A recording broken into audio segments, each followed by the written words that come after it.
लेकिन आप स्वागत करते हैं, कोर्ट के इस आदेश का स्वागत करते हैं। तो सर्वोच्च न्यायालय के आज के निर्णय को मैं रोशनी के स्रोत के रूप में देख रहा हूँ, उसके सुराग के रूप में देख रहा हूँ। एक ऐसे राज्य में जहाँ दस्तावेज आसानी से उपलब्ध नहीं है, आपने लोगों की जिंदगी में कोहराम मचा दिया। डिलीशन में कौन लोग हैं? कोई उच्च मध्यम वर्ग नहीं होगा, मध्यम वर्ग नहीं होगा, आमतौर पर गरीब लोग होंगे, दलित होंगे, पिछड़े होंगे, मुसलमान होंगे। अब आपने जिंदा लोगों को मृत बता दिया। चुनाव आयोग से हम सवाल करते हैं तो भाजपा के मिनिस्टर्स, उनके स्पोक्स पर्सन आकर के डिफेंड करने लगते हैं। नमस्कार, द वायर में आपका स्वागत है। मैं हूं आरफा खानम शेरवानी। सुप्रीम कोर्ट से बहुत बड़ी खबर इस वक्त आ रही है। बिहार की वोटर लिस्ट पर जो पूरी फजीहत चल रही है, जो सर को लेकर, स्पेशल इंटेंसिव रिवीजन को लेकर जो पूरी बहस चल रही है, उसमें आप जानते हैं कि ये पूरा मुकदमा कोर्ट में चल रहा था। कोर्ट ने बहुत बड़ी बात कही है। इलेक्शन कमीशन को ये कहा है कि जिन भी वोटरों के नाम आपने डिलीट किए हैं, उनकी पूरी फहरिस्त आपको वेबसाइट पर लगानी होगी। वेबसाइट के अलावा आपको अखबारों में छपवानी होगी। अखबारों में छपवाने के अलावा आपको ग्राम सभा और पंचायत के जो नुमाइंदे हैं, उन तक उनकी पहुंच हो सके, वो भी आपको इस बात को सुनिश्चित करना है। ये तमाम बातें कही और इसके अलावा ये भी कहा है कि जो आधार कार्ड है उसको स्वीकार्य माना जाएगा। ये अब तक सर पर, एसआईआर पर जो बहस चल रही थी, अब तक जो पूरी राजनीति हो रही थी, जितने पर्दाफाश हो रहे थे, उसमें सबसे बड़ी खबर इस वक्त सुप्रीम कोर्ट से आ गई है। और ये बड़ी खबर इस लिहाज से भी है कि इससे ऐसा लगता है कि इलेक्शन कमीशन को की जो पूरी साजिश देखने को मिल रही थी, उसका ऐसा लगता है कि अब पूरे तरीके से ये धराशायी हो गया है। मेरे साथ इस वक्त खास मेहमान मौजूद हैं। प्रोफेसर मनोज झा आरजेडी के सांसद हैं, जाने माने सोशियोलॉजिस्ट हैं। मनोज जी, सबसे पहले तो मुझे यही बताइए कि आप इस खबर को देखते कैसे हैं? देखिए अर्फा जी, चूंकि मैं एक पिटिशनर भी हूँ, इस पूरे मामले में पिटिशनर था और तमाम दलीलों को सुना। देखिए, इसको थोड़ा टाइमलाइन लेकर के मैं 2 मिनट लेके आपको बताऊं। एसआईआर से ना हमारा, न मेरी पार्टी का, ना महागठबंधन में किसी का विरोध नहीं था। 2003 में एसआईआर हुआ। आप गूगल करेंगी कि क्या कोई शिकायत थी, क्या कोई आपत्ति थी, आपको कुछ भी हासिल नहीं होगा।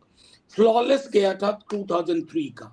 आखिर क्या वजह हुई कि 22 वर्ष बाद जब आप करने की कोशिश करते हैं, तो चूंकि आपकी विश्वसनीयता पर भी प्रश्न चिन्ह कई खड़े हो चुके थे, तो लोगों को आपकी गैर पारदर्शी स्टाइल में, ओपेसिटी में, लोगों को उसकी वजह से चिंता शुरू हुई।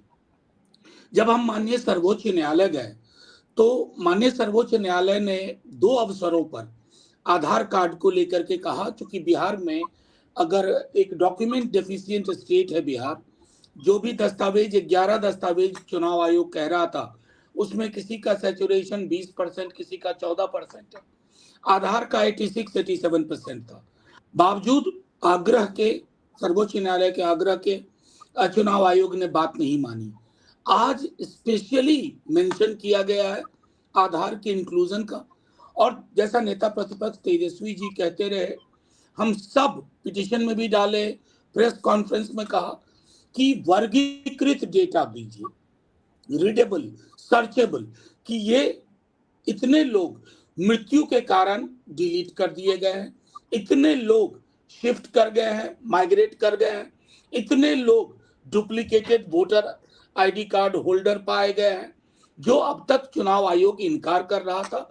बल्कि हाल 3-4 दिन पहले, मैं समझता हूं राहुल जी की प्रेस कॉन्फ्रेंस के बाद, पूरी की पूरी डेटा की प्रणाली ही बदल दी गई। वो इमेज में चले गए और इमेज में आप सब बेहतर समझती हैं, किसी के भी नाम को ढूंढना बहुत मुश्किल होता है।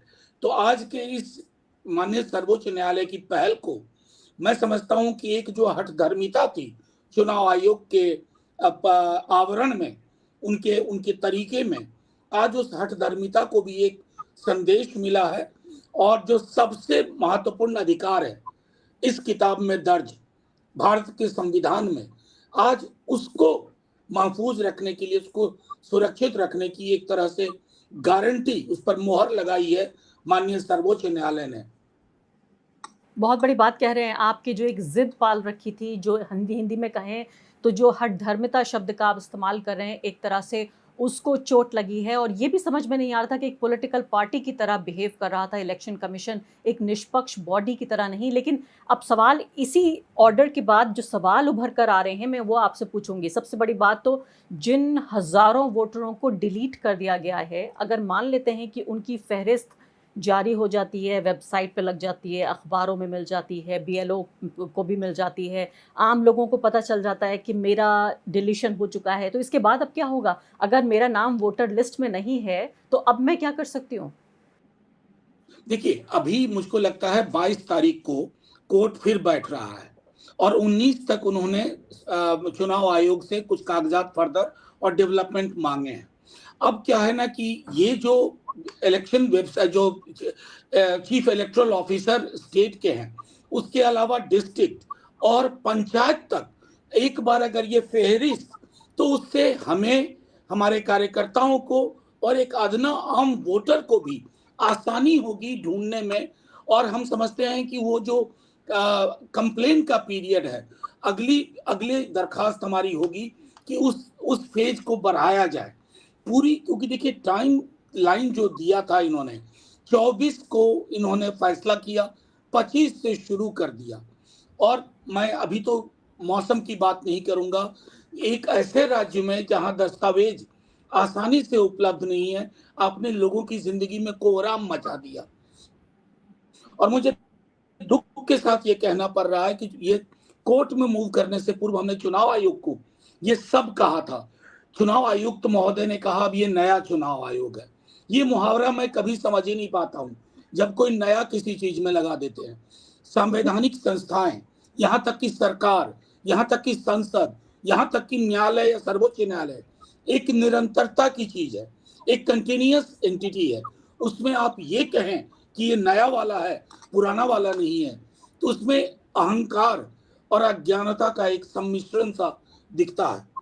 इसलिए हमने माननीय सर्वोच्च न्यायालय में जो अपील दायर की, उस अपील का मकसद था कि हम चुनाव आयोग को ये निर्देश दें, दिलवाएं माननीय सर्वोच्च न्यायालय से कि रिवीजन आपका अधिकार है, संवैधानिक अधिकार है, लेकिन टाइमलाइन भी कोई चीज होती है। लेकिन ये भी देखना होगा कि इसमें डिलीशन में कौन लोग हैं। कोई उच्च मध्यम वर्ग नहीं होगा, मध्यम वर्ग नहीं होगा, आमतौर पर गरीब लोग होंगे, दलित होंगे, पिछड़े होंगे, मुसलमान होंगे। अब आपने जिंदा लोगों को मृत बता दिया। ऐसे तो कुछ ही लोग आए उस दिन न्यायालय में, सैकड़ों की संख्या है।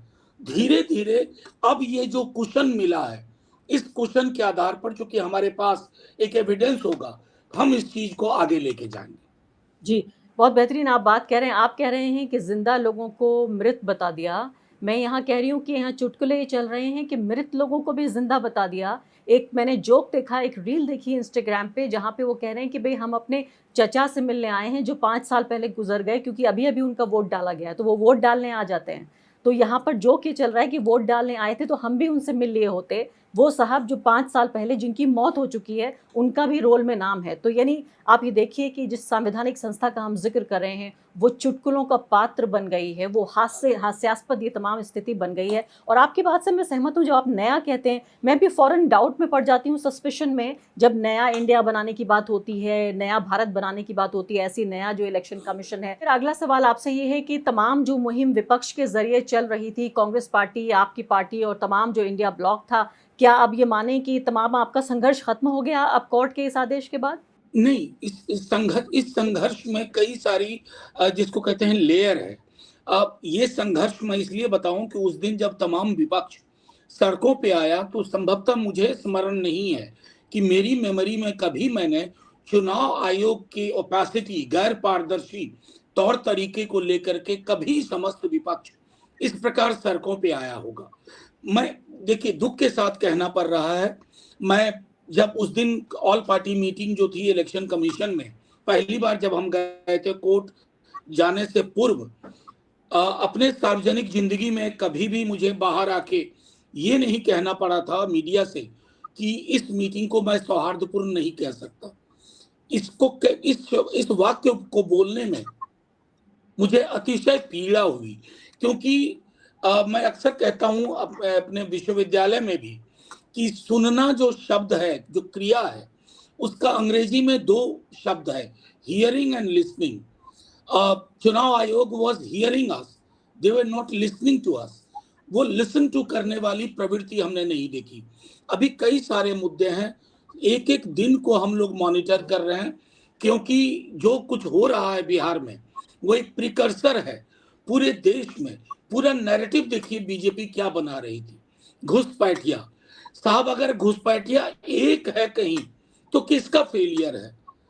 आप उस फेलियर को एक्नॉलेज नहीं करते हो। झारखंड के चुनाव में आपने वहां के मुद्दों की बात नहीं करके घुसपैठिया घुसपैठिया, और ये घुसपैठिया शब्द डॉग विस्लिंग है। तो अभी बहुत सारे मुद्दे ऐसे हैं जिस पर हमें चुनाव आयोग को ये बताना है कि आपकी स्वायत्तता है, आप एक एक स्वायत्त संस्था हैं, आप किसी पार्टी के हितों के कस्टोडियन नहीं है, आप फ्री एंड फेयर इलेक्शन के कस्टोडियन हैं, और लेवल प्लेइंग फील्ड आपसे उम्मीद होती है। उसमें अगर हम देखते हैं कि चुनाव आयोग की आनाकानी होती है या व्यवहार गैर पारदर्शी होता है, तो हम ये रिमाइंड जरूर करेंगे, भले ही उसके बदले मिसलीडिंग का तमगा लगा दें, ये कुछ भी कह दें, वो अलग मसला है। जी हाँ, लेकिन अब मनोज जी अगला सवाल ये है कि जो राहुल गांधी ने जो पर्दाफाश किया और ये अब कोर्ट का जो ऑर्डर आया है, ये देखा जाए तो जुड़े हुए मुद्दे हैं लेकिन फिर भी अलग-अलग हैं। क्या वोटर लिस्ट में जो वोट की चोरी हो रही है, जिसका इल्ज़ाम लगा रहे हैं राहुल गांधी, क्या इस कोर्ट ऑर्डर को आप इससे जोड़ के देखेंगे या अलग देखेंगे? आपको लगता है इंडिया ब्लॉक ये 2 अलग-अलग लड़ाइयाँ लड़ रहा है? देखिए, इसको अलग-अलग नहीं मानता हूँ मैं, इसको एक प्रणाली जिसके बारे में एक वाइड परसेप्शन हो गया है कि ये कॉम्प्रोमाइज़ हो जाता है। अब चंडीगढ़ के मेयर के चुनाव में उस साहब को जो चुनाव कंडक्ट करवा रहे थे, उनकी आंखें हमें बिसराती नहीं है। उनकी आंखें जो सीसीटीवी कैमरा में देख रही थी, फिर भी वो जो कर रहे थे, उनको जिसने जो करने को कहा था, वो आंखें प्रतीक बन गई हैं हमारे यहाँ के चुनाव की परिपाटी का। मैं चाहूंगा कि मेरा चुनाव आयोग उस परिपाटी के खात्मे की घोषणा करे और कोई भी महत्वपूर्ण निर्णय लेने से पूर्व पॉलिटिकल पार्टी से कंसल्ट करे, पॉलिटिकल पार्टी को अपना एडवर्सरी ना समझे, जो अब तक हमने देखा। क्योंकि क्या होता है उसकी वजह से, चुनाव आयोग से हम सवाल करते हैं तो भाजपा के मिनिस्टर्स, उनके स्पोक्स पर्सन आकर के डिफेंड करने लगते हैं। तो रिश्तों की इस गहराई को पूरे देश ने इन दिनों देखा है, बीते कुछ हफ्तों में खास करके, और इसलिए ये बात घर घर तक पहुंच गई है, न सिर्फ बिहार में बल्कि देश के अलग हिस्सों में, कि ये जो इनके चुनाव जीतने की एक श्रृंखला रही है, उसमें एक महत्वपूर्ण भूमिका मैनिपुलेशन की भी रही है। लेकिन मनोज जी सवाल जो था वो ये रह गया कि जो राहुल गांधी और इंडिया ब्लॉक जो वोट चोरी की बात कर रहा है, क्या आप जिसे आप कह रहे हैं आप आंदोलन का की शक्ल लेगा, ये जो वोट अधिकार यात्रा निकाली जाएगी, क्या ये सब जारी रहेगा कोर्ट के इस आदेश के बाद? देखिए, उस यात्रा का उद्देश्य जो है, अल्टीमेटली जो मैंने कहा आपको कि ये सिस्टमिक चीजें हैं। अब मैं आपको बताऊं, 2003 में इंटेंसिव रिवीजन पे कोई क्यों आरोप नहीं लगा, आपत्ति नहीं हुई? अभी हाल में आपने देखा होगा सीएसडीएस का लोकसभा चुनाव से पूर्व एक सर्वेक्षण आया कि कितने प्रतिशत लोग चुनाव आयोग में विश्वास रखते हैं, उसकी विश्वसनीयता को मानते हैं। तकरीबन आधे से ज्यादा लोगों ने कहा नो, वी डोंट बिलीव। और अगर आज के दिन में ये सर्वे हो तो शायद ये आंकड़ा 3/4 80% तक चला जाएगा। ये सारे मुद्दे एक ही स्ट्रक्चर के मल्टीपल लेयर्स हैं और हर लेयर पे बात होगी। उद्देश्य चुनाव आयोग को बदनाम करना नहीं है, चुनाव आयोग को ये बताना है कि सुकुमार सेन जो प्रथम चुनाव आयुक्त थे, जो उन्होंने नींव रखी, वो नींव और बलवती हो, मजबूत हो। और बहुत सारे मुद्दे हैं, एक आपको बता दूं, चुनाव आयुक्त की नियुक्ति का जो तरीका है उसमें भी जिस प्रकार से बदलाव किया गया है, हालांकि वो भी मामला सर्वोच्च न्यायालय में पेंडिंग है। ये सारी चीजें अब लोगों को भी समझ में आने लगी हैं कि पुराने अरेंजमेंट को क्यों खत्म किया गया, जिसमें माननीय सर्वोच्च न्यायालय के मुख्य न्यायाधीश भी थे। जी हाँ, मनोज जी, तो यानी मैं मान के चल रही हूँ आपके जवाब से ऐसा प्रतीत होता है कि आप ये कह रहे हैं कि वोट की चोरी को लेकर जो कांग्रेस पार्टी, आपकी पार्टी, पूरा इंडिया ब्लॉक जो एक तरह का आंदोलन चला रहा था, वो तब तक जारी रहेगा जब तक कि इलेक्शन कमीशन एक रीडेबल डेटा नहीं दे देता, जिसको जो ऑपोजिशन है वो अपने हिसाब से अपने एक्सपर्ट के ज़रिए उसको एनालाइज कर सके और ये पता चल सके कि क्या वोट डिलीट किए जा रहे हैं, क्या गलत लोगों को एक आदमी जो है वो कई वोट डाल रहा है, या एक पते पर जिस तरह से 100, 200, 400 लोग रह रहे हैं। ये सब कुछ जारी रहने वाला है बिहार चुनाव तक। बिल्कुल, बिल्कुल। देखिए, ये लार्जर गेम वोटर मैनिपुलेशन का है और चुनाव आयोग को अपने सिस्टम के क्लीन होने का प्रमाण देना होगा कि इस सिस्टम में ये नहीं है कि फलाना मंत्री के 2 कार्ड बन जाए। एक व्यक्ति 24 के चुनाव में गुजरात में वोट करे और 25 में बिहार का वोटर बन जाए और अगले वर्ष बंगाल में चुनाव हो तो वहां का वोटर बन जाए। ये जो वोटर मूवमेंट का एक नया तरीका हम देख रहे हैं, ये अपने आप में ये सारे प्रणालीगत दोषों को, जिसको प्रश्रय मिला है कहीं से, उसका प्रतिकार करना इस यात्रा का उद्देश्य होगा। लेकिन आप स्वागत करते हैं, कोर्ट के इस आदेश का स्वागत करते हैं और आप कोर्ट से कुछ और मांग भी करते हैं, या आप संतुष्ट हैं? देखिए, संतुष्टि को लेकर के मैं एक बात आपके समक्ष कहूं कि हमने बहुत सारी चीजें रखी थी। कई लोग मिसलीड कर रहे हैं कि हमने कहा था कि इसको रोक दिया जाए। हमारे प्रेयर में कभी शामिल नहीं था। हम इसको participatory, people friendly, voter friendly बनाने की जिद पे अड़े हुए थे। और मैं कहूं कि बीते कुछ वर्षों में एक एहसास होता रहा है कि हम अंधी गुफा में जा रहे हैं। अंधी गुफा में अंतहीन यात्रा चल रही है। तो सर्वोच्च न्यायालय के आज के निर्णय को मैं रोशनी के स्रोत के रूप में देख रहा हूँ, उसके सुराग के रूप में देख रहा हूँ। बहुत बहुत शुक्रिया आपका प्रोफेसर मनोज झा इस बातचीत के लिए, ये उम्मीद की रोशनी हम तक भी पहुंचाने के लिए। उम्मीद हम ये करते हैं कि वो लोग जो विपक्ष में हों या सत्ता पक्ष में हों, या पत्रकार हों या एक्टिविस्ट हों, जो लोकतंत्र और संविधानवादी लोग हैं, उसकी आवाज़ आगे बढ़ाने का काम कर रहे हैं, वो आपके हौसले से खुद हौसला लें। शुक्रिया आपका। द वायर के और वीडियोस देखने के लिए सब्सक्राइब करें और बेल आइकन पर क्लिक करें। स्वतंत्र पत्रकारिता की आर्थिक मदद करने के लिए डिस्क्रिप्शन में दिए गए लिंक पर जाएं और अपनी राशि चुनें।